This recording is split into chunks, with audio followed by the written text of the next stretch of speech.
Hi, everyone. Welcome to Adobe Live Pro Tips. How is everybody? If you are just joining, thank you for joining. And if you are hanging around from the previous stream, thank you so much for hanging around.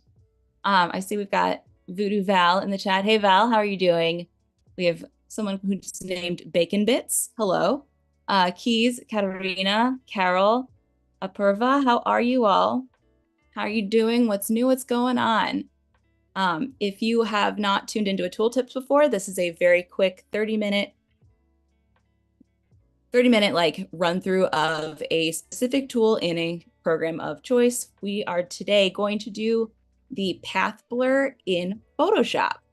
So we're going to use imagery from Adobe stock that I've pulled, and I'm going to show you how to add smoke to your images and make it look very realistic. As well as, if we have time, I'll show you how to add steam as well to various photos. Hey, Spencer, how are you? So why don't we get started?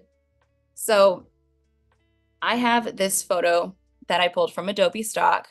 This photo, it did not have smoke attached to it at all. Like, it came like this, no effects, nothing. So I'm just going to quickly show you guys what I've done so far in terms of different ones so you can get an idea of what you can do. And then I'll run you through a how-to on how to do the candle smoke, because it is a little bit of a workhorse filter, as it does take a little bit to render at times. If you have a really fast computer, then like it's probably quick for you, but my computer sometimes likes to chug along. So we will see how it goes. But so what I've done is worked on several different photos, and I pulled different ones that we can play around with. So I added some smoke to this candle. There we go. To this one, I don't know how clear it is on your end, but I added steam. This steam did not exist. It was just a photo of a coffee cup. So we've added steam. Then I also, same here, added steam. Here we've added smoke. Here's steam from a different angle. So you can do this from like a straight on. You can add it from the top. It makes it look fairly realistic, sometimes very realistic, depending how much time you spend on it. And then wrong button, there we go. And then here we also have smoke, which this was also not there to begin with. So let's run through, we'll run through kind of how to go from point A to point B, point C. So starting with the photo, I'm running my document at, I believe, 10 by 10 at 300 DPI. I'm using this as if it were to be an Instagram post or a social media post. So the photo that I pulled, turn off the smoke here, photo that I pulled is a candle from Adobe stock. And I just did the generative fill just to fill the rest of the image in so that there's enough room for smoke, because if I were to stretch it so that I didn't have to use gen fill, the candle would be too big in the frame, and I wanted to have enough room for there to be smoke. So what I'm gonna do is I'm gonna create a new folder. I'm going to label this Adobe Smoke. And I'm going to create a new layer. So what I want to do, I'm using a Cintiq. I like to use this because I have pressure control on my brushes.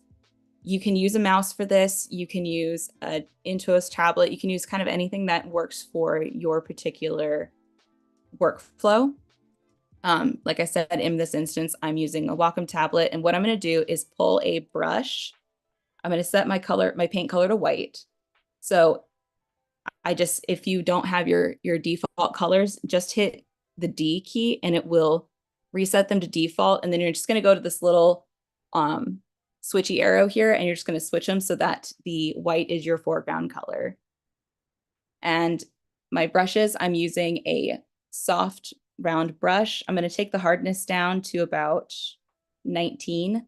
So that'll give it a really nice soft edge. And then what I'm going to do is I'm going to take the opacity down to about 80, because I'm going to create a few different tendrils that we're going to then turn into smoke using this path blur. So I'm going to increase the size of my brush. You can either do this by going to your brush panel and sliding the little toggle over, or in my case, I use the bracket and I use the right bracket to increase the size or the left bracket to decrease. So I've got it about 400 pixels. I have a white background or a white foreground color, and we have this really nice black background with a very bright candle and candle flame. So all I'm going to do is just from where the flame is, I'm just going to draw a slightly squiggly line going up. So we've got this little tendril that we can work with. And then what I'm going to do is I'm going to right click on my layer. I'm going to convert it to a smart object. And then we're going to go to filter. We're going to go to blur gallery, and we're going to go to path blur. The reason that I am setting it to a smart object is so that my original line, original paint stroke remains intact, so that if I decide I want to change it later, I haven't lost that original stroke. I can go and edit later, or I can remove the filter completely and start over. So when you open path blur, what's going to happen is it's just going to give you a default line to start with. You can either start with this one and you can click and drag it the direction you want to go, or you can create your own. So you're going to use the little pin here. You're going to hit pin. You're going to drag it up. You're going to pin again. And then in order to stop it from continuing on, you're going to hit escape, and that will stop your path. From what we're going to do there is you're going to use your pin. You're going to go on the line here, and you're going to have a little arrow with a plus sign. So you're going to tap to add another anchor point.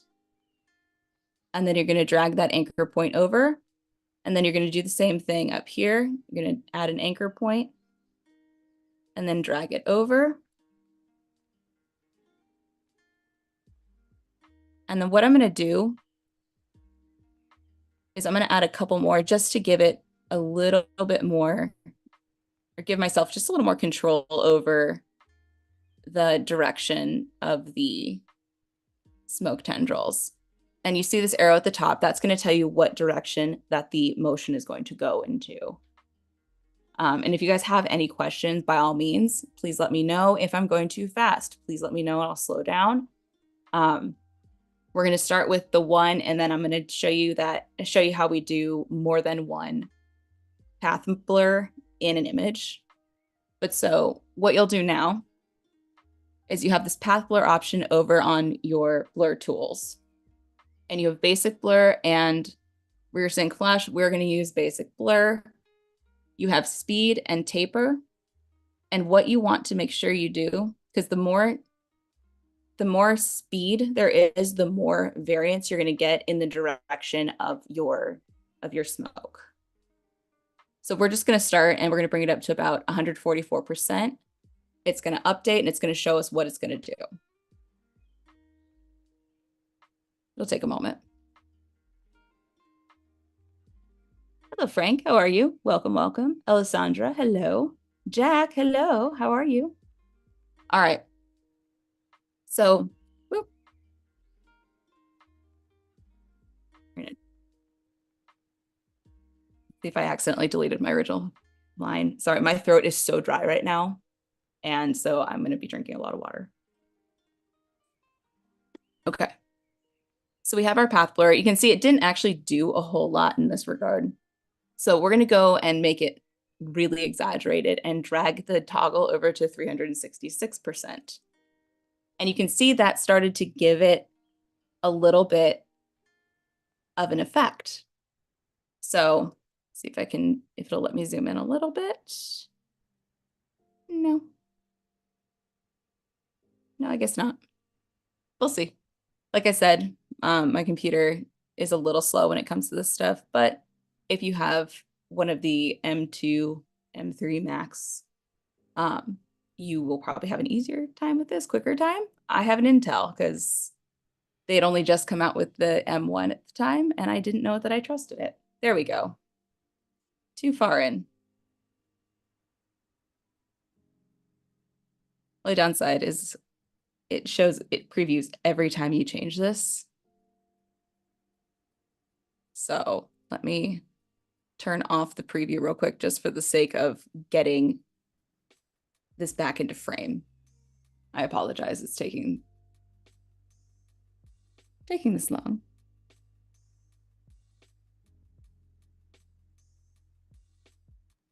If you change the color of the stroke, would that change the color of the smoke? Yes. Yes, it would actually. And that is also a really fun effect if you want to add, like say you know those like colored candles you can get where like it's like a blue flame or a purple flame or a pink flame. Like you could add a color adjustment using the hue adjustment to this image and do that. And then you could actually play with your smoke having that same color. Why is it stuck on 4? Let's, all right, we're gonna, sorry guys, it is not happy right now. And it is,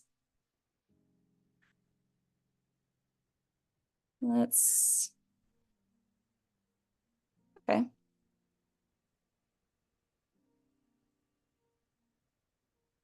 What is happening here? I'm so sorry. Oh, and now we're, all right. We're just gonna hang tight for a moment and we're gonna hope that this catches up in a second because it was not doing this to me yesterday. So in the meantime, the preview is out for a smoke break. Yeah, so basically what's gonna happen right now is with the speed, it's going to add more, I guess width in a sense, like it's gonna add more movement to your lines. And so you can take your points and pull them further. There we go. Okay, so now we're gonna try this again. Pull this just here so it's close enough. We're gonna go to view, filter, blur, gallery, path blur. Let's try this again. All right. And I'm gonna do nothing in terms of zooming or zooming out. All right. So I'm gonna turn off preview for just a second so I can get these points put on here without worrying about it reorienting and readjusting itself every time that I move it around just like a little bit. So what these will do is they will automatically curve. So you have to be a little strategic at times with your points. But what I'm going to do is I'm going to set the speed to about 350. I'm going to turn on preview. And we're going to see if my computer is happy with this. Purvis says the examples were really good. Thank you. Might just need a moment. Maybe we can take a look at the examples. I can't access them while this is going on, but I can run through them real quick again before the stream's over. All right. So in order to get, oh, I guess it didn't turn on preview. Let's try that again. We're gonna run with it. There we go. All right, so now it's updating. And what's gonna happen is you're gonna see the movement show into your stroke. And again, the interesting thing too is if you play with the opacity of your brush, it will change the look of the smoke and the path blur that you do. So you can see here, it's got a little bit of variance there. And so what I want to do is I want to exaggerate it. So we're going to pull this point out further. And then we're going to do the same with this one. And you can see in real time what it's doing is it's causing the smoke to twist. And so the more exaggerated it is, the more excitement you're going to have in this line, the more it's going to look like real smoke.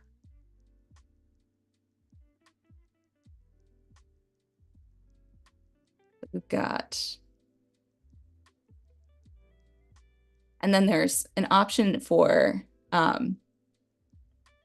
it's called Edit Blur Shapes.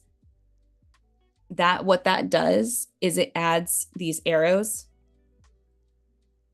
at the top and bottom. These it'll be red arrows, and what it will do is you can actually extend further and give it more motion from that. So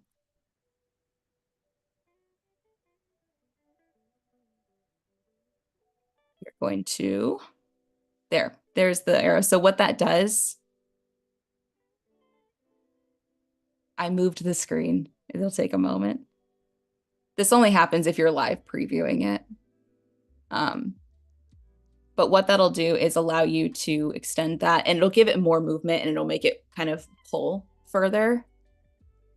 Yeah, if you can see like the hand motions. I talk with my hands a lot. So what I want to do is if I pull this out, you'll see how that's affecting the smoke. And I can change the direction in which that arrow pulls. And that will change what the smoke looks like. So since it's going upwards, I'm going to pull this arrow up just a little bit. And then I'm going to hit OK so that we can see how this looks in real time. He says, path blur is so nice. Sometimes I just play with it on old pictures just to see the results. Oh, what sort of things do you do? I know that you can also use path blur in order to add motion to your images. So say you have like a dancer and you want to add movement to them, you can use the path blur and do multiple different paths to change the direction that the movement goes into. And then you could use the mask and mask out anything that you don't want blurred. So you can get like a really sharp face and upper body, and then like everything else has movement.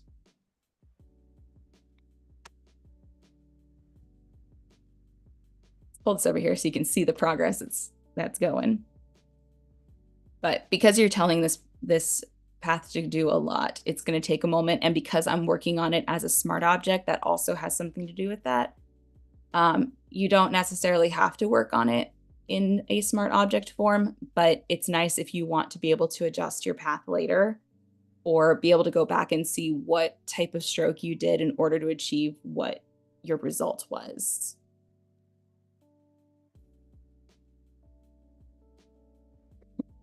And Bacon Bit says, love it when the programs we use decide to take a nap when we need them the most. Yeah, I feel like it always happens when like I'm trying to show somebody, and I don't know if it's like I'm trying to go too fast or if it is just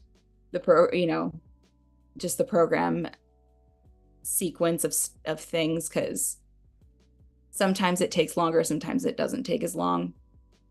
We may not have time for me to show the entirety of doing multiple strokes, but you can add more paths. And so if you were to say have a cup of coffee, an image of a cup of coffee, and you had steam, you could put multiple steam lines up on the multiple steam lines from the coffee cup, and then you would use the path blur on each of those and pull them in different directions so that you get a really nice sort of steam cloud happening. If you overlap, though, what it will do is cause both of your paths to kind of intersect, and it will create a weird like overlap where it kind of looks like an X. So yeah, Voodoo says it might be, Val says it might be the combo of running it and the stream at the same time, and that is very possible. This will more than likely be the year that I have to upgrade my computer to a stronger buddy. But it's going. But so before we finish up, I'll show you guys again what other things you can achieve. Unfortunately, we will not have time for me to demo those, but it's a case of we have limited time, but you can at least see how we utilize it and how it can be utilized. So you could even go, if you had a photo shoot you did where you took a picture, say, of a candle, and there is already a tendril of smoke and you don't like how it looks, you can go and remove it and you can add your own in. But it's a really fun way to add some visual interest to your photos and to stock imagery. You can use it to add fog. You could do various types of fog. You could do, I mean, who saw the Northern Lights the other night? You saw the Northern Lights. This is another thing. You could do the Northern Lights with this, which I didn't even think about prior, because that would have been a cool project. So if anyone goes and does an image where they add Northern Lights, tag me, because I would love to see it. But they often look like these tendrils. I got very lucky because I actually got to see them above my house, and the actual light lines do move like this, like how this smoke looks. So it's really kind of a cool way to add things to your Photoshop documents and your Adobe stock photos. There we go. So here's our smoke, and you can see what it has done is it's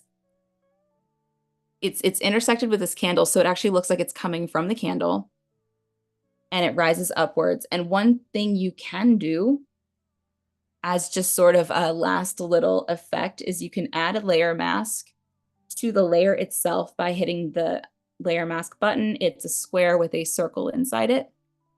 And then you can take your brush, and I like to make it really big and take the opacity down a lot. And then I just kind of paint out near the top. I mask out some of the smoke, because the higher the smoke gets, the more it is going to dissipate. So that ends up making it look really realistic. So we had the original smoke that I did, and then we have the one that we did on stream, which actually ended up looking more realistic. So good job, me. So then I can now show you, we're going to turn on all these ones underneath. So again, you can add steam to your image. You can, and this is the one where there were 3 separate tendrils, and I used multiple paths to make that happen. Another one, you can actually see the multiple tendrils, multiple brush lines. Here I added smoke, and this one I drew it in a way that it went, create a new path. So what it ended up doing is I did a path that looked like this, and then I did a couple just smaller ones around it, and I used the path blur in order to make those move around. And I drew them with a lower opacity so that it didn't have any harsh lines. I wanted it to feel really soft. This one, same deal. When I drew the smoke, I drew it with the opacity down, and I drew it coming from the candle at the bottom, and I drew it in the direction I wanted it to go, so that when I did the path blur, I could move it around and I could adjust it as I wanted it to go, and it would dissipate as it went. And again, this is one where at the very end, I would add a layer mask, bring my opacity down, and just sort of mask out the ends of the smoke.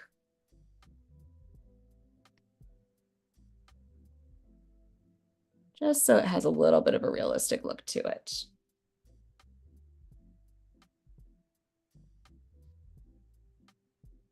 So that's the path blur.